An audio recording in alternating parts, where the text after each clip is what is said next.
రక్షకుడైన యేసుక్రీస్తు ప్రశస్తమైన నామములో ఈ కార్యక్రమాలు వీక్షిస్తున్న మీకు ప్రభు పేరట శుభాభివందనాలు తెలియజేస్తున్నాం.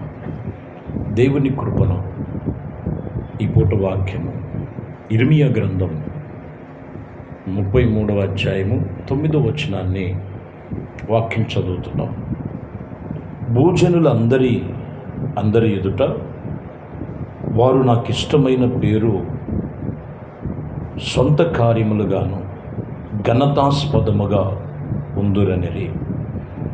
ఈ వాక్యములో భూజనులందరి ఎదుట ఘనతాస్పదముగా వారందరినీ నా స్వకీయ సామర్థ్యముగా దేవుడు తన సొంతముగా చేర్చుకున్నట్లుగా ప్రజలైన ఇశ్రాయేలు గురించి మాట్లాడుతూ ఈ పూట వాక్యములో ప్రాముఖ్యమైన సందేశములో ఈ మాటల్లో మనం చూస్తే భూజనులందరి ఎదుట ఘనతాస్పదముగా మీరు ఉంటారు.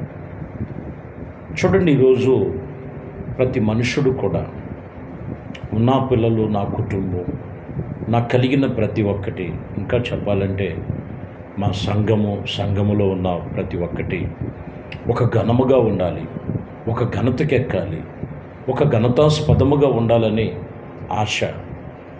ఆశ లేనివాడు మనిషి కాదు. ఆశ కలిగి ఉన్నటువంటి అనుభవాల మధ్యలో ఉన్నారు. కానీ ప్రియమైన దేవుని బిడ్డలారా, దేవుడు వాక్యం ఇక్కడ భూజనులందరికంటే ఘనతకెక్కేటువంటి అనుభవాలు ఇది ఎవరికి కలుగుతున్నాయి, ఎవరికి ఆయన నియమించబడి ఉన్నారో మనము 1-2 విషయాలు, కొన్ని విషయాలు మనం తెలుసుకుందాం. యోహాను సువార్తలో 12వ అధ్యాయము 26వ వచనాన్ని మనం చదువుతున్నాం. ఒకడు నన్ను సేవించిన యెడల నన్ను వెంబడింపవలెను, అప్పుడు నేను ఎక్కడ ఉండునో అక్కడ నా సేవకుడు ఉండును. ఒకడు నన్ను సేవించిన యెడల నా తండ్రి అతన్ని ఘనపరచు. ఇక్కడ కూడా గమనించినట్లయితే ఒకడు నన్ను సేవిస్తే నా తండ్రి అతన్ని ఘనపరుస్తాడు, అతడు ఎక్కడుండాలో ఆయన అక్కడ ఉంచుతాడు అని రాయబడి ఉంది. ఈరోజు మనం గమనించాలి, మనుషుడు ఘనతకు, పేరు ప్రఖ్యాతుల కొరకు, పదవుల కొరకు, ఇంకా మనం చూస్తే కొన్ని గొప్పతనాల కోసం పరుగులు పెట్టేవారిని మనము చాలా చూస్తుంటాం. కానీ ఇక్కడ మనం చూస్తే నీకు ఘనత అనేది ఎక్కడ ఉందంటే దేవుణ్ణి సేవించే విషయంలో, దేవుణ్ణి ఆరాధించే విషయంలో, యేసుక్రీస్తుని మనం వెంబడించే విషయంలో. ఎందుకంటే ఆయన రాకడ సమీపముగా ఉంది. ఆయన రాకడకు మనం సిద్ధపడి ప్రతి ఒక్కరూ కూడా కుటుంబాలతో కలిసి ఆయన సేవిస్తే, ఒకటి, ఆయన ఎక్కడున్నాడో నిన్ను అక్కడ ఉంచుతాడు. ఆయన నిన్ను ఒక ఘనతాస్పదముగా చేయటానికి మూల కారణం. అంటే ఖచ్చితంగా ప్రభుని మనము సేవించే విషయంలో చాలా జాగ్రత్తగా మనము ఆయనతో మనం నడుచుకోవాలని ఇక్కడ చెబుతున్న మాట. యెషయా గ్రంథములో 52వ అధ్యాయము 13వ వచనములో, ఆలకించుడి, నా సేవకుడు వివేకముగా ప్రవర్తించును, అతడు హెచ్చింపబడి ప్రసిద్ధుడై మహాగణముగా ఎంచబడును. మహాగణుడుగా ఇక్కడ ఎంచటానికి కారణమేమై ఉన్నదంటే, ఇదిగో వివేకముగా ప్రవర్తించటం, భక్తి జీవితంలో, ఆత్మీయ జీవితంలో, ప్రార్థన జీవితంలో దేవుడు చెప్పిన వివేకమైనటువంటి అనుభవాలు ఉన్నాయి. ఎందుకంటే పరిశుద్ధ గ్రంథంలో కొంతమంది ఉన్నారు, వీళ్ళు వివేకంగా నడుచుకోలేక అవివేకమైనటువంటి శూన్యములోకి వెళ్ళిపోయారు. అవివేకమైనటువంటి శూన్యములోకి వెళ్ళిపోవటం వలన వాళ్ళు ఒక మృగ స్వభావం వలె ప్రవర్తించినట్లుగా కూడా బైబుల్ సంగతులు మనకు చెప్తున్నాయి. ఈరోజు ఇక్కడ మనం గమనించాలి, ఎవరైతే వివేకముగా ప్రవర్తిస్తారో వారు మహాప్రసిద్ధి చెంది ఘనతకెక్కే అవకాశాలు ఉన్నాయి. దేవుడు చెప్తున్న మాట ఇదే. ఎందుకంటే యోధా పత్రికలో 1వ అధ్యాయం 10వ వచనంలో అక్కడ ఖచ్చితంగా చెప్తున్న మాటలో, వీరైతే తమను గ్రహింపలేని విశేషములను గురించి దూషించు వారితో వివేక శూన్యము గల మృగ స్వభావము వంటి వారు వాటి యొక్క స్వాభావికమైనటువంటి వాటిని ఎరుగుదురు, వాటి వలన తము తాము నాశనము చేసుకొనుచున్నారు. కింద భాగంలో కూడా మనం చూస్తే ఇందులో బిలాము ఉన్నాడు, ఇంకా భక్తి జీవితంలో నడిచినటువంటి వారు కూడా ఉన్నారు. ఎక్కడున్నారంటే వీళ్ళు దూషించే స్వభావంలో. ఇక్కడ ఏమై ఉన్నదంటే అక్కడ అంటాడు వివేక శూన్యములో ఉన్నారు, మృగ స్వభావముగా స్వాభావికముగా వారు ప్రవర్తిస్తున్నారు. ఈ లోక సంబంధముగా ఘనతకెక్కాలంటే ప్రభు చెప్పినట్లుగా మనం వివేకమైన ప్రవర్తన కలిగి ఉన్నప్పుడు అప్పుడు నేను నిన్ను ఘనపరుస్తాను, నిన్ను ఒక ఘనతాస్పదముగా నేను చేస్తాను.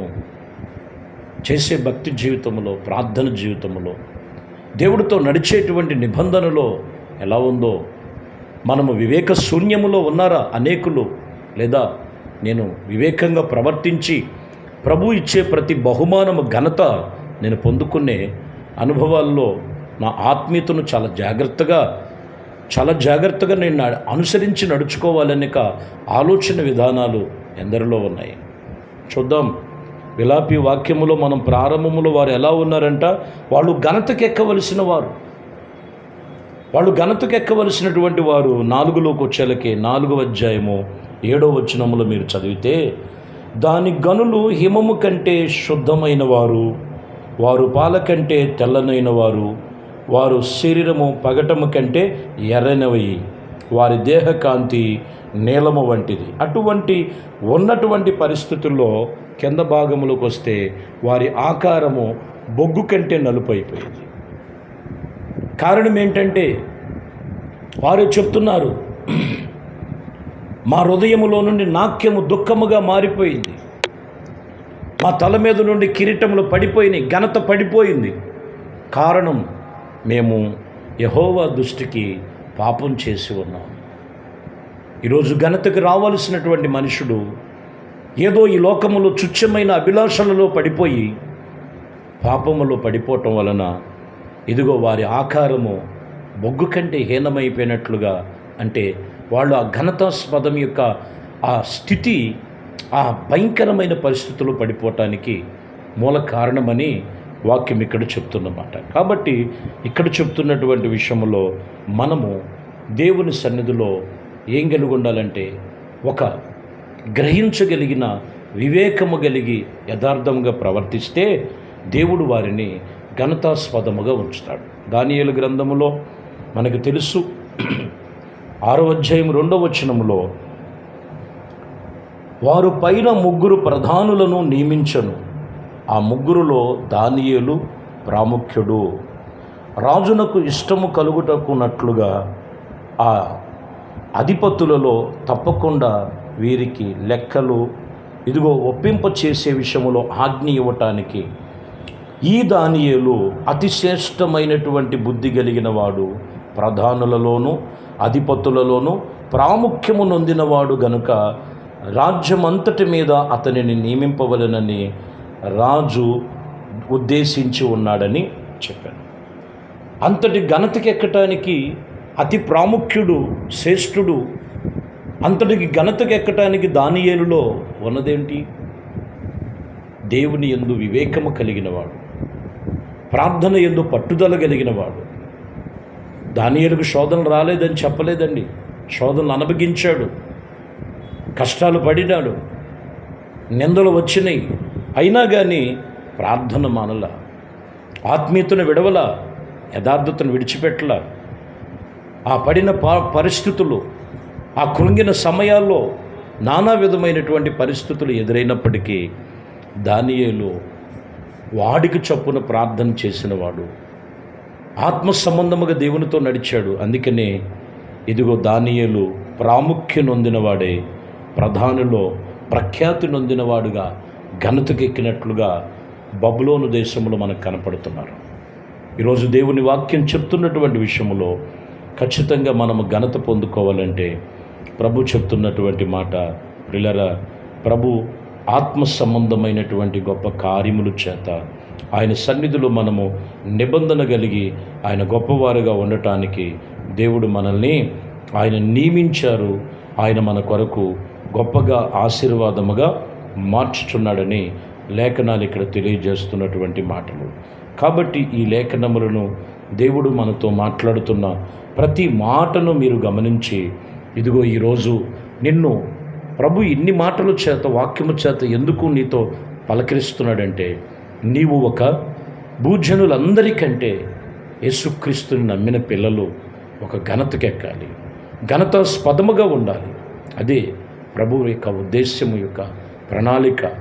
ఆ ప్రణాళిక చొప్పున నీవు నీ కుటుంబము ఘనతకెక్కేవారుగా ఈ ఉదయకాలమే ప్రార్థనలు ఏకీభవించండి. ప్రభు నిన్ను అన్ని విషయాల్లో అట్టి కృపలో నిన్ను స్థిరపరిచి భూజనులందరిలో ఘనతాస్పదముగా మార్చునుగాక. ప్రార్థన.